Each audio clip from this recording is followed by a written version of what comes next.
आधे घंटे तक रूम से बाहर नहीं आई, रूम लॉक कर लिया था तो कुछ समझ में नहीं आ रहा था। और मैंने फिर घर कॉल किया, सीधे मैं बोली पापा आईएएस बन गई हूँ। मम्मी को बोला मम्मी मैं आईएएस बन गई हूँ, और उसके बाद मैं कंटिन्यू रो रही। बाकी फाइनल एग्जाम के टाइम पे जो 2 से 3 मंथ रहता है उसमें मैं टेस्ट सीरीज बहुत ज़्यादा लगाती थी। जैसे लास्ट टाइम मैंने लगभग 100 प्लस में टेस्ट लगाए थे। तो हेलो दोस्तों, स्वागत है एक और नई वीडियो में। जैसा आप सभी को पता है यूपीएससी का फाइनल रिजल्ट आ चुका है। मैम फाइनल रूप से चयन हो चुकी है, तो मैम सबसे पहले आपको बहुत बहुत बधाई।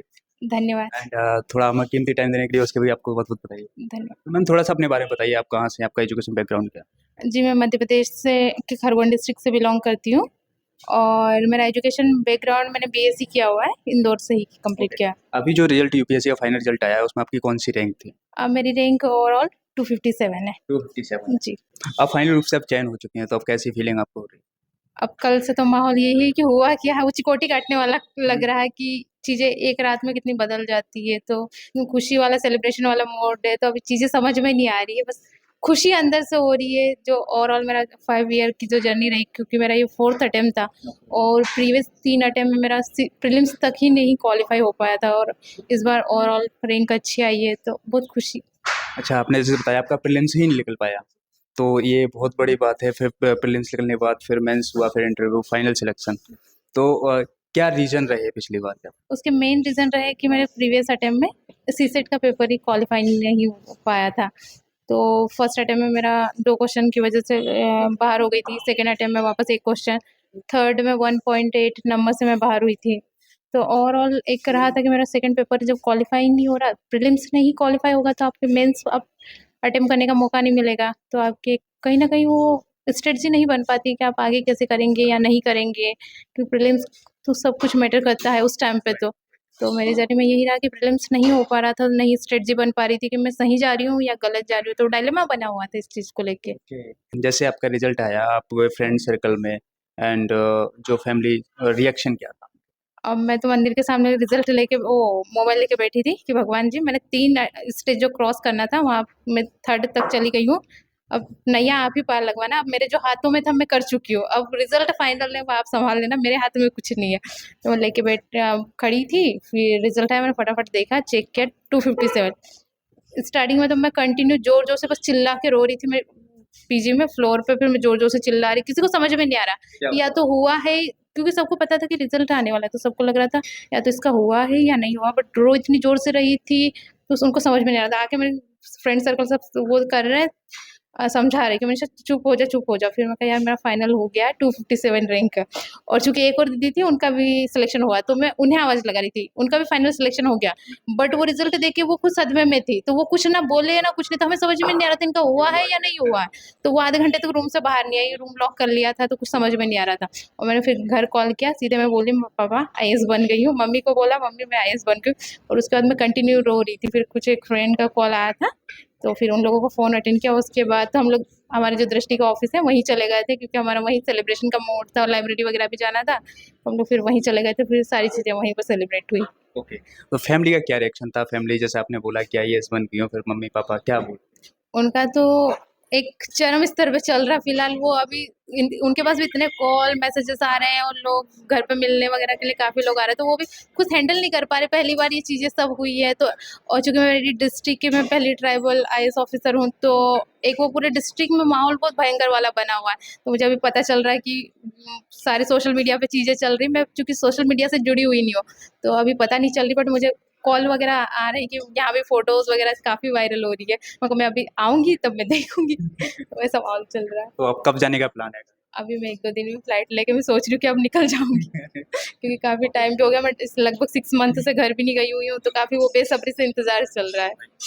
तो इस जर्नी में काफ़ी लंबी आपकी जर्नी रही है, तो ऐसा उतार-चढ़ाव आते रहते हैं, तो उसको आपने कैसे मैनेज? चूँकि मेरे प्रीवियस मैं 5 साल से लगी हुई हूँ और मेरा प्रीलिम्स नहीं क्वालीफाई हो पा रहा है, तो वो उतार-चढ़ाव तो और भी ज़्यादा डीप रहता है कि आपका नहीं हो पाया, तो आपको डिमोटिवेट होने के लिए बहुत सारे फैक्टर मिलते हैं। बट मैं हमेशा ये याद करती थी मैंने स्टार्ट क्यों किया, और वो रीज़न मेरे पास बहुत ज़्यादा स्ट्रॉन्ग थे, क्योंकि मैं जिस बैकग्राउंड से बिलॉन्ग करती हूँ, और मुझसे फाइनल इंटरव्यू में भी पूछा गया था कि मनीषा, आप जिस ट्राइबल बैकग्राउंड से बिलॉन्ग करती हैं, वहाँ के यदि हम डेवलपमेंट के इंडिकेटर वगैरह देखें तो काफ़ी पुअर है, तो आप उनको कैसे देखते हैं? मैं कहा सर ये प्रॉब्लम तो है, बट यदि हम उस पे वर्क करें तो वहाँ पर अपॉर्च्युनिटी बहुत ज़्यादा है। मैं उसे ऐसे ही देखती हूँ, तो वो मेरे लिए बहुत स्ट्रॉन्ग है कि यदि मेरा सिलेक्शन नहीं भी होगा तो मैं यहाँ पर जितनी चीज़ें सिलेबस के थ्रू सीखूंगी, इस जर्नी में सीखूंगी, वो मैं ओवरऑल वहाँ पर दूसरे प्लेटफॉर्म के थ्रू काम कर पाऊंगी। तो मेरा मेन यही था कि मुझे सीखना है।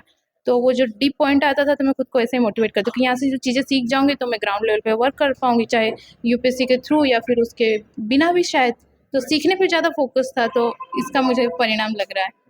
तो ये आपका हिंदी मीडियम था, राइट? जी मेरा ये तो आपका ऑप्शनल क्या था हिंदी? जी मेरा हिंदी साहित्य ही रहा है। हिंदी साहित्य जी। आपका। ओके, बात करें मैम आपकी स्ट्रेटजी को लेकर, तो आपकी प्रीलिम्स की क्या स्ट्रेटजी रही, थोड़ा बताइए। वीडियो में आगे बढ़ने से पहले आप सभी के साथ में एक गुड न्यूज़ शेयर करना चाहूँगा। अगर आप यूपीएससी 2026 को टारगेट कर रहे हैं तो आपके लिए पीडब्ल्यू ओनली लेकर आया है संकल्प बैच, जो कि आपको 11,999 में मिलने वाला है। पर अगर आपका टारगेट ईयर 2025 है तो आपके लिए फाउंडेशन, जिसमें प्रहार 2025 हिंदी इंग्लिश दोनों मीडियम में रहेगा, साथ ही टाइटन 2025 पूरा इंग्लिश में ही रहने वाला है। वहीं अगर आपको इनमें से कोई भी ऑप्शनल है तो आप सिर्फ 8,999 में आप इनके लाइव क्लासेस से अपना ऑप्शनल को प्रिपेयर कर सकते हैं। और अगर आपको फाउंडेशन और ऑप्शनल दोनों लेना है तो इनके कॉम्बो बैचेस भी अवेलेबल हैं, जो कि संकल्प 2026 प्लस ऑप्शनल सिर्फ आपको मिलता है 18,999 रुपये में। एंड प्रहार और टाइटन का ऑप्शनल कॉम्बो सिर्फ आपको मिलता है 16,499 में। वहीं अगर बात करें तो पीडब्ल्यू ओनली लेकर आ रहा है ऑल इंडिया ओपन प्रीलिम्स मुक्त test GS plus CSAT test. ये आपको ऑनलाइन एंड ऑफलाइन दोनों में मिलेगा और इस मुक की डेट है 5 मई एंड 2 जून। अगर आपको ऑफलाइन मुक देना है तो आप इनकी ऑफलाइन सेंटर पर जा सकते हैं, जो कि हैं पटेल नगर, मुखर्जी नगर, नगलऊ, पटना, इंदौर, पुणे, जयपुर, बेंगलोर, भोपाल आदि में। और इन कोर्सेज पर अगर आपको एक्स्ट्रा डिस्काउंट चाहिए तो मेरा कूपन कोड यूज़ कर सकते हैं SPORT10, आपको एक्स्ट्रा डिस्काउंट मिल जाएगा। चलो चलते हैं वीडियो की ओर। प्रीलिम्स में मेरी मेन स्ट्रेटजी ये रही थी कि स्टार्टिंग में चूँकि मैंने कोचिंग ही ली हुई थी, तो उसके थ्रू मैंने थोड़ा बेसिक मेरा बहुत स्ट्रॉन्ग कर लिया था। उसके बाद था कि करंट अफेयर पे मैं कैसे करूँगी, तो करंट अफेयर में न्यूज़पेपर का मैं उतना स्टार्टिंग में नहीं कर पाती थी, क्योंकि मुझे कुछ इशू भी थे तो मैं नहीं कर पाती। बट अभी लास्ट तक तो मैंने थोड़ा न्यूज़पेपर का भी उसका सहारा ले लिया था। कुछ जो कोचिंग्स वगैरह की वेबसाइट होती है उनके एमसीक्यू मुझे काफ़ी अच्छे लगते थे, खासकर यदि हम करंट अफेयर का देखें तो मैं उनको फॉलो करती थी, ताकि मेरी जो एक ओवरऑल प्रीलिम्स को लेके जो कंटेंट है वो काफ़ी अच्छे से रेडी हो जाए। तो मैंने उसके थ्रू किया था। बाकी फाइनल एग्जाम के टाइम पे जो 2 से 3 मंथ रहता है उसमें मैं टेस्ट सीरीज बहुत ज़्यादा लगाती थी। जैसे लास्ट टाइम मैंने लगभग 100 प्लस में टेस्ट लगाए थे, और सीसेट को लेके मैं इस बार तो इतना ज़्यादा श्योर थी, तो इसकी वजह से मैंने लगभग 30 प्लस में सीसेट के टेस्ट लगा लिए थे। तो मेरे एटलीस्ट हाथ इतने बैठ गए थे कि मैं जो भी आंसर लगाऊंगी वो एटलीस्ट सही या सही के करीब पहुंच जाए। तो बहुत अच्छा, मैं प्रीलिम्स दे के बाहर निकली, मैं श्योर थी कि एटलीस्ट आ जाएगा। मैं मेरे मेंटर सर के पास गई, मैं सर को बताया सर ऐसी ऐसी कंडीशन है, आपको क्या लग रहा है? तो उन्होंने कहा कि मनीषा आप मान के चलिए, इस बार आप मेंस लिख रही हैं, आप लग जाइए, 15 दिन वेस्ट मत कीजिए। तो मैं फिर दूसरे दिन से मैं ऑप्शनल लेके बैठ गई कि 15 दिन तब तक ऑप्शनल कंप्लीट करूंगी, फाइनल होगा तो देखा जाएगा, वरना एक सिक्योर जोन में तो है ही है हम लोग। तो मैं उसको वैसे ले रही थी, फिर फाइनल हो गया तो फिर उसके अकॉर्डिंग। जैसा आपने बताया आपका फाउंडेशन तैयार था, तो फाउंडेशन आपको प्री मेंस को रखते हुए तैयार किया था या पहले मेंस के लिए तैयार किया? मैंने तीनों चीज़ों के लिए, प्रीलिम्स, मेंस और इंटरव्यू को भी मैं माइंड में लेके ही चल रही थी कि कुछ स्कीम्स आई है या फिर कुछ भी चीज़ें चल रही, तो उसके लिए मेरा व्यू पॉइंट क्या हो सकता है। क्योंकि मेरा ये मेन फोकस जो सीखने को लेके रहा है, मेरा रटा रटाया या ऐसी चीज़ें नहीं कि बस एग्जाम क्वालिफाई करना है, इसका मेरे माइंड में बिल्कुल नहीं चल रहा था कि मैं चीज़ें सीख लूँ, गैदर कर लूँ। तो शायद मेरा मेन ये था कि मैं इम्प्लीमेंटेशन कैसे करूँगी। तो वो बोलते हैं कि कलेक्टर बनने से पहले या आईएएस बनने से पहले आपके दिमाग में वो चीज़ें होना चाहिए। तो मेरे दिमाग में यही चलता था, ये यदि मैं ग्राउंड लेवल पे रहूँगी, मुझे ये प्रॉब्लम आएगी, तो मैं उसको कैसे टैकल करूँगी एज़ ऑफिसर। तो वो चीज़ें मैं उसमें देखती थी, तो उसके अकॉर्डिंग इंटरव्यू हो रहा था, मेंस के अकॉर्डिंग मेरी स्किल्स अच्छे से डेवलप हो रही थी। आंसर राइटिंग को लेके भी मैं प्रॉपर आंसर राइटिंग वगैरह स्टार्टिंग में तो नहीं कर रही थी, बट जैसे मेरा प्रीलिम होने वाला था उससे पहले मैंने काफ़ी सारी आंसर राइटिंग तब तक मेरी कंप्लीट हो चुकी थी, और रिजल्ट आने के बाद तो मेरा डेली ही लगभग चल रहे थे आंसर्स, तो काफ़ी अच्छा रहा। ओके, तो कह सकते हैं यूपीएससी ज़्यादा पढ़ाकू लोगों का नहीं है, जो समझदार और जो समझने की कोशिश करता है उनके लिए। जी, मैं ये बिल्कुल कहना चाहूँगी कि नंबर मैटर नहीं करते, आपने जो चीज़ें सीखी है वो कहीं न कहीं ओवरऑल वहाँ पर दिखती है, आपके अनुभव, एक्सपीरियंस रहते हैं। क्योंकि वहाँ पर इंटरव्यू में भी मुझसे कई सारे ऐसे क्वेश्चन पूछे गए थे जो फेक्ट नहीं थे, जो आपने ग्राउंड लेवल पे फ़ील किया। जैसे मुझसे मैम ने पूछा था कि मनीषा, जो हैप्पीनेस होता है तो आपको क्या लगता है कि ये बस थोड़ा केमिकल लोचा टाइप से मामला है या कुछ और है? तो इसमें आप बुकिश लैंग्वेज नहीं बोल सकते हो, आपके जो कुछ एक्सपीरियंस रहे हो उसको देख सकते हैं। तो मैंने फिर उसी को बताया था, तो उनको बहुत अच्छा लगा था। और एक क्वेश्चन मुझसे ये भी पूछा गया था कि आपकी लंबी जर्नी रही है, तो आपकी लाइफ में ऐसे कौन से मोमेंट रहे हैं आप जहाँ बहुत ज़्यादा डीप मोमेंट में रही है या डिमोटिवेट रही है?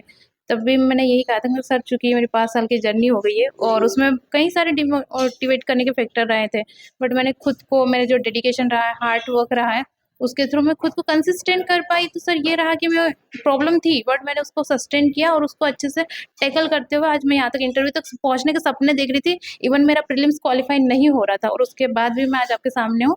तो सर मेरा ये रहा, तो काफ़ी खुश थे, बोर्ड मेंबर हँस रहे थे और मैं भी हँसते हुए ही बता रही थी उसे, तो एक अच्छा माहौल भी हो मतलब गया। अपने आप में इतना कॉन्फिडेंस था कि फाइनल रूप से चैंपियन।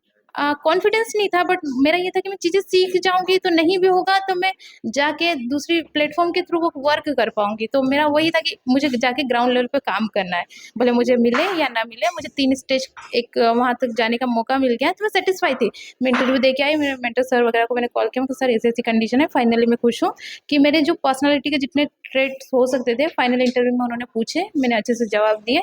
मुझे सैटिस्फैक्शन है कि 5 साल की मैं जर्नी जो क्रॉस करके आई हूँ, वहाँ जाके कई बार ऐसा होता है कि इंटरव्यू में आप से कई सारे पहलुओं पे नहीं बात हो पाती, आप बताना चाह रहे हो और मेरे केस में ये था कि मैं चाह रही थी कि जिन पे बात हो, वो चीज़ें मेरे साथ हुई वहाँ पर इंटरव्यू में, उन्हीं चीज़ों को लेके बात हुई। तो मुझे बहुत अच्छा लगा कि एटलीस्ट 5 साल की मेरी जो जर्नी रही और एक मेरी जो एक्सपेक्टेशन थी कि मुझे जिस तरह से टैकल किया जाए, तो उन्होंने किया। तो मुझे बहुत खुशी हुई थी। तो मैं सैटिस्फाई थी कि एटलीस्ट लिस्ट में कहीं अटक भी जाऊँ, नहीं बैठूँ, तो मैं एक सैटिस्फैक्शन रहेगा कि जो चीज़ें थी वो अच्छी थी।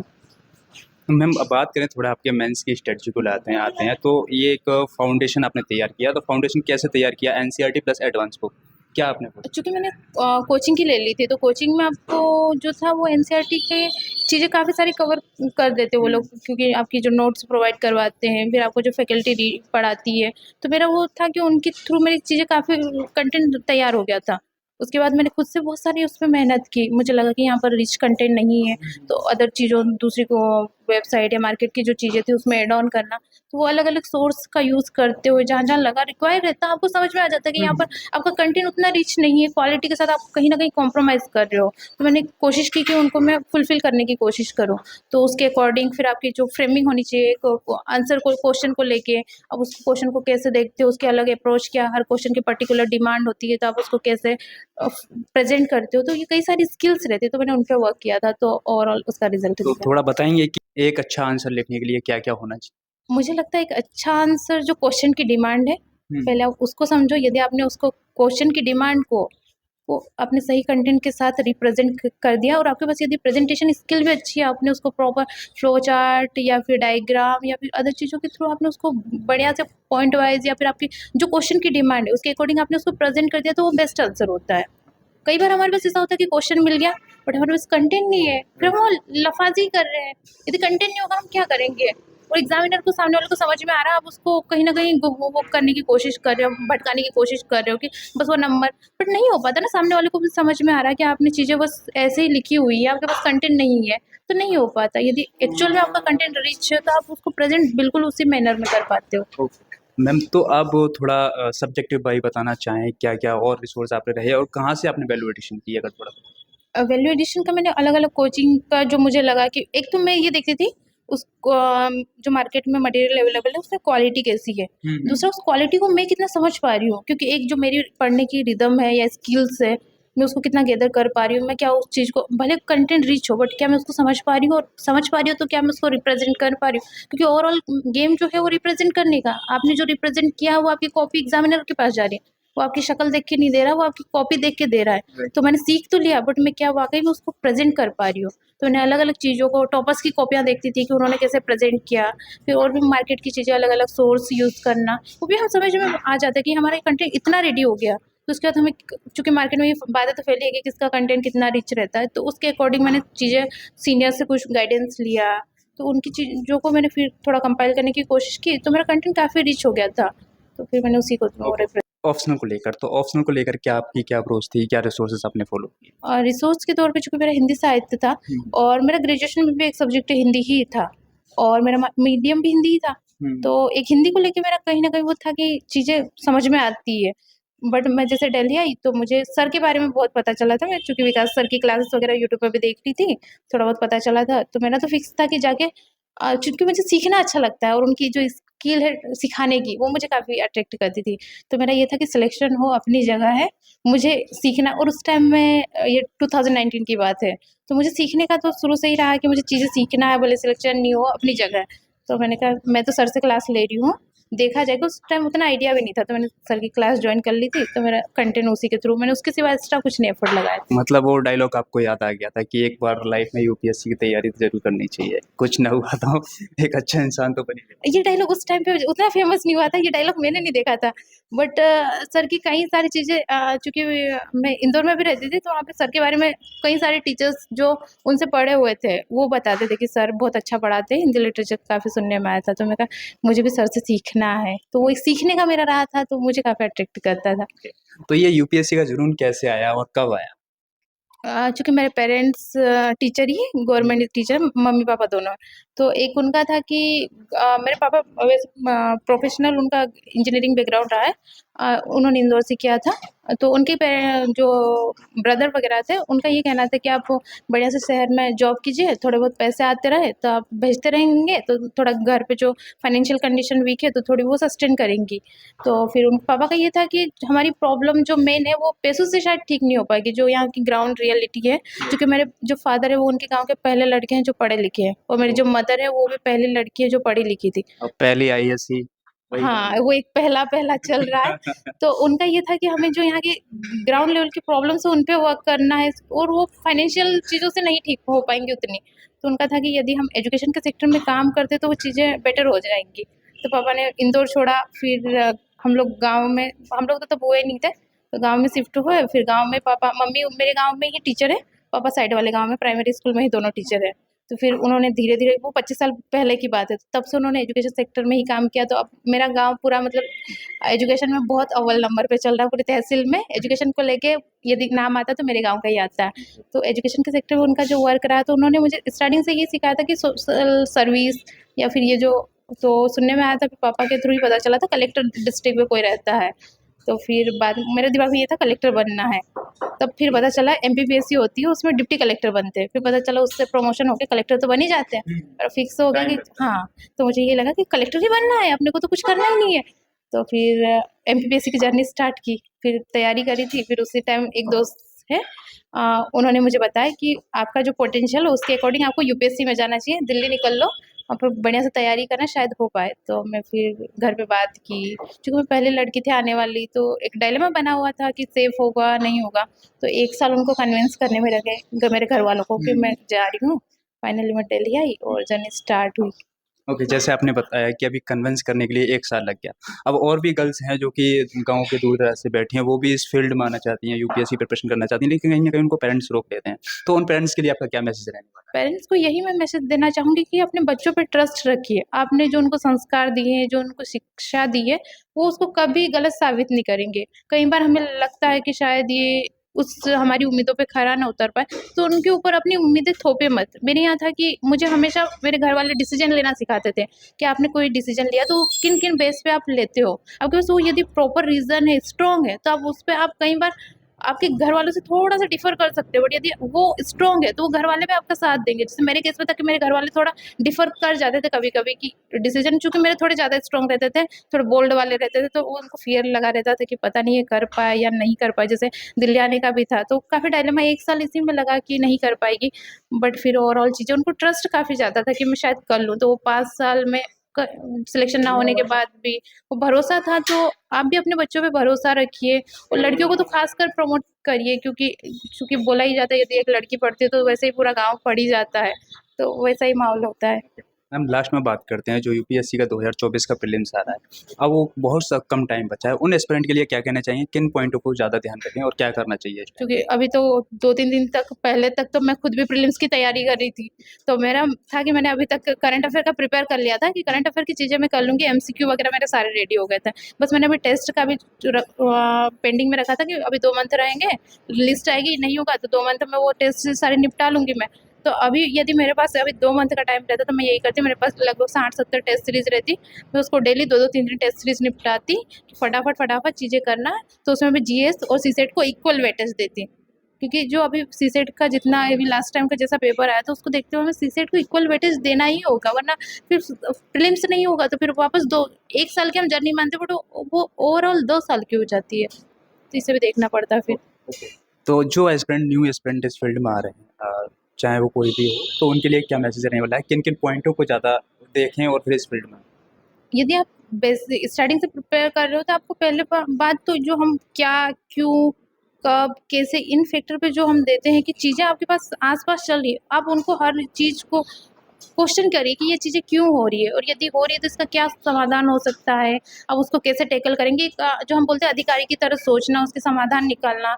तो वैसे ही आप आपके सिलेबस को देखिए, आपके पीवाईक्यू को देखिए, उसमें आप देखिए कि आप उसको कैसे यूपीएससी क्या पूछ रही है और आप उसको कैसे प्रॉपर मैनर में उसको समझ पा रहे हो और उसको रिप्रेजेंट कर पा रहे हो या नहीं कर पा रहे हो, इसे हम देख सकते हैं। Okay ma'am, thank you so much, आपका अपना कीमती टाइम दिया, एंड ऑल द बेस्ट।